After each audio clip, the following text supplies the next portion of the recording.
Or start over at the weekly rate. Start over from the weekly rate. I just can't take you seriously. Like, you think you're gonna be all this like hot stuff travel nursing, like, but come on, dude. Like, really, you gotta do it.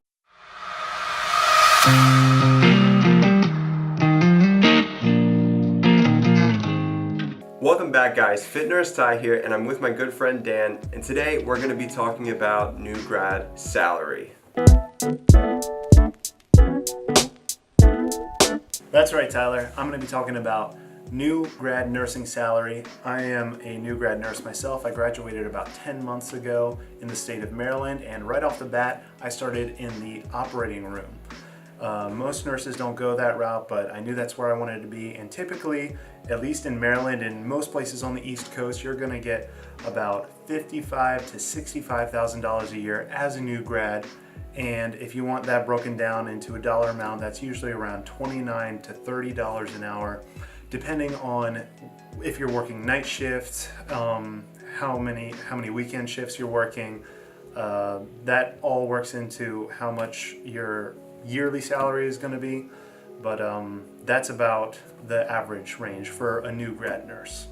All right, so I got a question here, guys. Someone is asking about travel nursing, and I know that you want to get into travel nursing, and you've actually already contacted somebody about it. So could you talk about the brass tacks or the salary of travel nursing?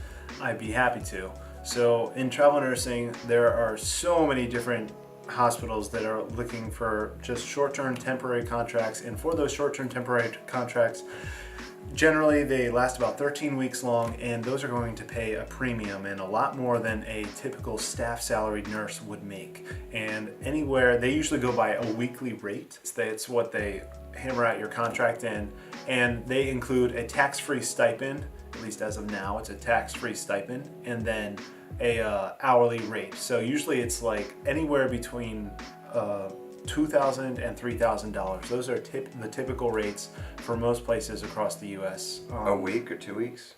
Every week. So weekly, depending on the state and depending on the urgency, the travelers typically are granted a gross weekly rate of anywhere between $2,000 and $3,000 I've seen on all the job boards.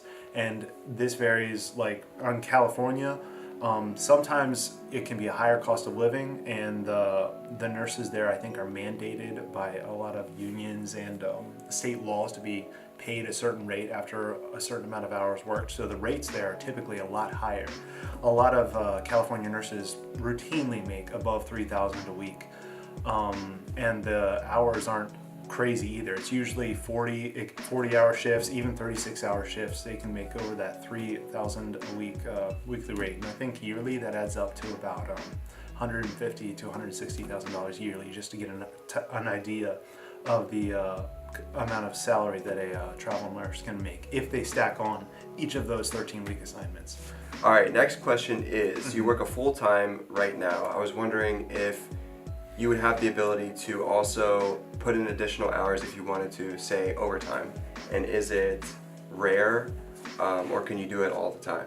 Is this on travel nursing assignments, or No, is this regular OR assignments? Oh yeah, there's always room for overtime in the OR. If especially if you're working a trauma OR, they're always looking for extra call hours, extra people to fill in the gaps between shifts, especially at high acuity teaching hospitals.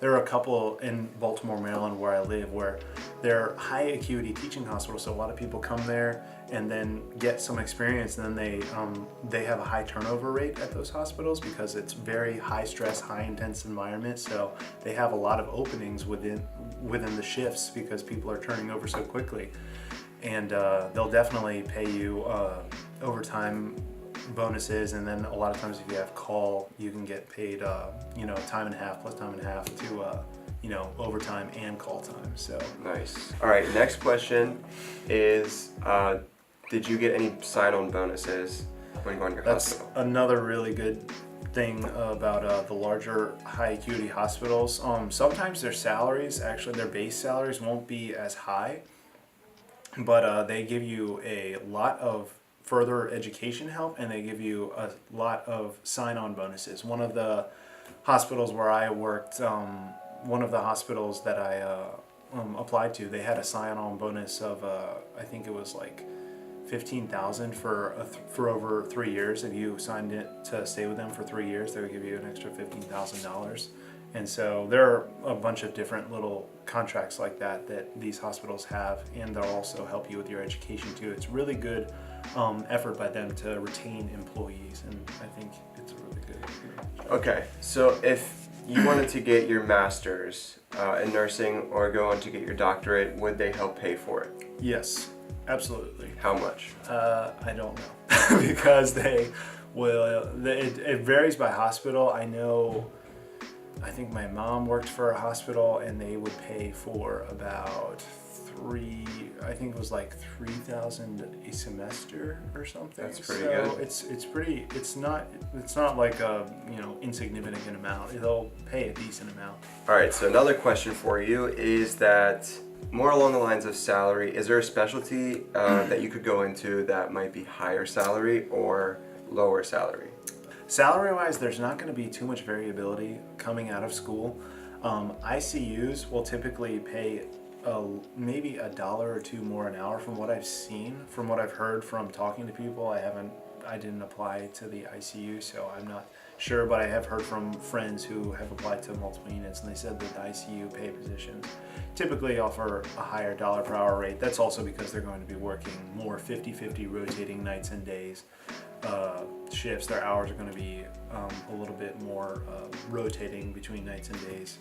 But typically salary-wise, I actually have heard MedSurg is kind of like the base rate salary, because most nurses out of nursing school go into that because of, they're encouraged by their teachers too. But I think that MedSurg is probably like baseline, ICU is probably like top of the line. OR is up there, I think, honestly, because especially if you can work in a cardiac OR is going to pay you like top dollar comparatively to any other nursing specialty. Is it difficult to get into the OR? Into the operating room out of school? Yeah. No, especially if you have a practicum in the OR, but even if you don't, I didn't. And I applied to the operating room, they had a need, and I expressed a lot of interest because I was very interested. I had been on the floor and knew that's not where I wanted to go, and so I just was very interested in the OR, and I just showed that in the interview, and I think they saw that, and that's why they decided to hire me. And I think that goes for any sort of nursing specialty. All right, one more question for Dan here. When would you expect to get a pay increase? Pay increases typically happen every year. So every year you'll probably get a small pay increase from the people that I've talked to at my work, and from what my mom has experienced. She's also a nurse. It'll probably be anywhere from like something extreme like $1 or so around there to like small increments of like 30 cents or 50 cents pay increase per hour. So that's typically the amount of increases you'll get after staying with an institution. So typically the big pay increases come from moving one institution to the other. So you go from one institution, say you're making like $30 an hour, you go to another institution and ask for like 35, or see what they offer you and then negotiate up to 35. All right, guys, that's it for today. Please, if we missed anything at all, let us know in the comment section down below, and we'd love to make a part 2 to this video and answer all the questions that you guys have that we might have missed. All right, guys, that is it. Fit Nurse Ty and Dan signing off.